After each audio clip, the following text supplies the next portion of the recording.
Budget पर समझ को लेकर लल्लन सिंह के बयान पर राबड़ी देवी का पलटवार। राबड़ी ने पूछा, बताएं लल्लन सिंह की मां बीवी कितना पढ़ी लिखी है। पूछना चाहते हैं लल्लन जी से कि अपना माँ के अपना औरत के कितना तक पढ़ाई लिखा है कि दूसरा महिला पर आरोप लगाते हैं।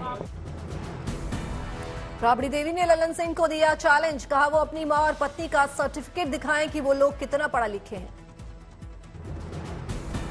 नीतीश और लल्लन सिंह के महिला विरोधी बयान देने पर राबड़ी देवी ने की मांग, कहा लल्लन सिंह और सीएम को माफी मांगना चाहिए, बार बार महिलाओं का अपमान न करें।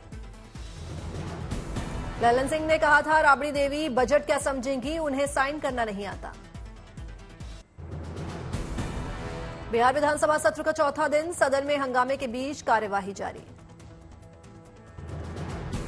हंगामे के बीच बिहार विधानसभा में सीएजी की रिपोर्ट पेश। वित्त मंत्री सम्राट चौधरी ने सदन में पेश की रिपोर्ट। बिहार में विपक्ष का राजभवन तक प्रोटेस्ट मार्च, स्पेशल स्टेटस को लेकर इंडिया गठबंधन का प्रदर्शन। बिहार को विशेष राज्य का दर्जा नहीं मिलने पर लालू की दो टूक, कहा नीतीश ने सरेंडर कर दिया। नीतीश कुमार ने कोई जवाब नहीं दिया, नहीं मिलने पर हो गया चलिए। संसद के दोनों सदनों में आम बजट पर चर्चा, नारेबाजी के साथ विपक्ष की सरकार को घेरने की रणनीति। सदन में संसदीय कार्य मंत्री किरण रिजिजू ने विपक्ष पर बोला हमला, कहा गाली गलौज का सत्र न बनाए विपक्ष, जनादेश के अपमान का भी आरोप। विपक्ष के लोगों को ये बताना चाहिए कि इतना बड़ा बजट को खर्चा करने के लिए और क्या क्या कदम उठाना चाहिए, वो बताओ ना, सुझाव दो। सुझाव देने के लिए बजट सेशन होता है, यहाँ गाली गलौज देने के लिए बजट सेशन नहीं होते हैं। संसदीय कार्य मंत्री किरण रिजिजू ने मोदी सरकार के बजट को बताया सभी के लिए लाभकारी, कहा विपक्ष को सदन में इस पर करनी चाहिए चर्चा। बजट पर लोकसभा में 30 जुलाई और राज्यसभा में 31 जुलाई का जवाब देगी वित्त मंत्री निर्मला सीतारमण। 29 जुलाई से शुरू हो रही है यूपी विधानसभा का मानसून सत्र, 2 अगस्त तक रहेगा जारी। मानसून सत्र में अनुपूरक बजट पेश करेगी यूपी की योगी सरकार। उपचुनाव से पहले योगी सरकार अनुपूरक बजट के जरिए प्रयागराज कुंभ की तैयारी के लिए धनराशि देगी, विकास योजनाओं को देगी गति। सीएम योगी ने जनप्रतिनिधियों से की मुलाकात, अधिकारियों के जनप्रतिनिधियों की बातों पर सुनवाई नहीं करने पर कार्रवाई का दिया भरोसा। शराब घोटाले मामले में सीएम केजरीवाल को नहीं मिली राहत, 8 अगस्त तक बढ़ाई गई न्यायिक हिरासत। केजरीवाल के साथ मनीष सिसोदिया और बीआरएस नेता के कविता को भी नहीं मिली राहत, राउज एवेन्यू कोर्ट ने 31 जुलाई तक बढ़ाई न्यायिक हिरासत। भारी बारिश को लेकर 9 राज्यों में अलर्ट जारी, मौसम विभाग के मुताबिक यूपी, महाराष्ट्र और गुजरात में हो सकती है भारी बारिश। दिल्ली और मुंबई के लिए येलो अलर्ट जारी, मौसम विभाग के मुताबिक आज दिल्ली में भारी बारिश होने के अनुमान। दिल्ली में बदला मौसम का मिजाज, सुबह सुबह हुई झमाझम बारिश। दिल्ली के कई इलाकों में झमाझम बारिश के बाद मौसम हुआ सुहाना, उमस से मिली लोगों को राहत। दिल्ली के द्वारका में भी जोरदार बारिश, सड़कों पर जल जमाव। मुरादाबाद में दिखा बारिश का सितम, भारी बारिश के बाद कई इलाकों में भरा पानी।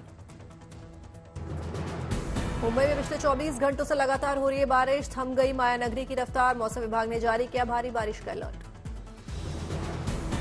नवी मुंबई में हुई झमाझम बारिश, सड़कें बनी सैलाब। मुंबई की कालीना एयरपोर्ट कॉलोनी में भरी बारिश का पानी, आवाजाही हुई प्रभावित। मुंबई में भारी बारिश, लोगों के लिए बनी मुसीबत, वाहनों का लगा लंबा लंबा जाम। मुंबई के अंधेरी में भारी बारिश से अंडरपास में जल भराव, यातायात हुआ प्रभावित। पुणे को लेकर मौसम विभाग ने दी चेतावनी, अगले 4 घंटों के अंदर कई इलाकों में चलेगी तूफानी हवा। पुणे में भारी बारिश से हुआ कई इलाकों में जल भराव, घुटनों से ऊपर तक भरा बारिश का पानी। पुणे में लगातार बारिश से मीठी नदी में आई बाढ़, आसपास के इलाकों में घुसा पानी। भारी बारिश के चलते भिड़े पुल पानी में डूबे, प्रशासन ने की लोगों से सतर्क रहने की अपील। वडोदरा में लगातार बारिश से बढ़ा बाढ़ का खतरा, खतरे के निशान के ऊपर बह रही है विश्वामित्र नदी। गली मोहल्ले में घुसा विश्वामित्र नदी का पानी, लोगों को करना पड़ रहा है परेशानियों का सामना। रुद्रप्रयाग में भूस्खलन होने से सड़क पर गिरे बड़े बड़े पत्थर, आवागमन हुआ बाधित। चमोली में देर रात हुई बारिश से हुआ भूस्खलन। बद्रीनाथ राष्ट्रीय राजमार्ग पर आ गिरे बड़े बड़े पत्थर। भूस्खलन के चलते टूटा सड़क का हिस्सा, रास्ते पर आवाजाही हुई ठप।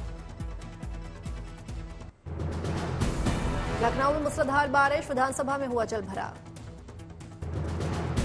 पंचमहल में बारिश से हुआ मौसम सुहाना, पहाड़ों पर चारों ओर दिख रहा मनमोहक दृश्य।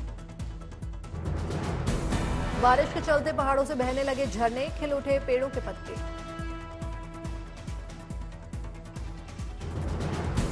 भिवंडी में लगातार बारिश से सड़कें पानी से लबालब भरी, लोगों को वाहन चलाने में हो रही है परेशानी। रायगढ़ में तेज बारिश के चलते बढ़ा नदी का बहाव, नदी के बहाव में बह गया पुल। सुकमा में बाढ़ के पानी से 120 गांवों के 20,000 लोग हुए प्रभावित। दक्षिण के राज्य से 5 दिनों से कटा संपर्क। बाढ़ प्रभावित इलाकों में बनाए गए राहत शिविर, लोगों के खाने पीने की व्यवस्था से लेकर दी जा रही मेडिकल जांच तक की सुविधा। मनाली के अंजनी महादेव नाले में फटा बादल, सड़क पर आया मलबा। बादल फटने से एक घर बहा, एक निजी पावर प्रोजेक्ट को भी हुआ नुकसान। मनाली लेह मार्ग पर बने सोलांग पुल पर मलबे के साथ आए बड़े पत्थर, सड़क पर मलबा आने से मनाली लेह रोड बंद।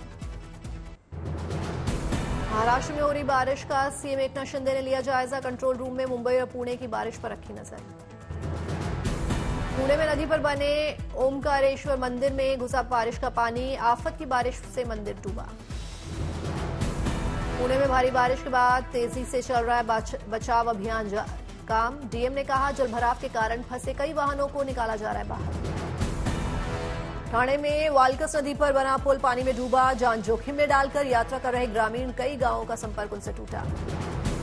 महाराष्ट्र के चंद्रपुरा में बाढ़ के पानी में जान जोखिम में डालकर पुल पार करते हुए छात्रों का वीडियो हुआ वायरल। चेन बनाकर पुल पार करते दिखे छात्र।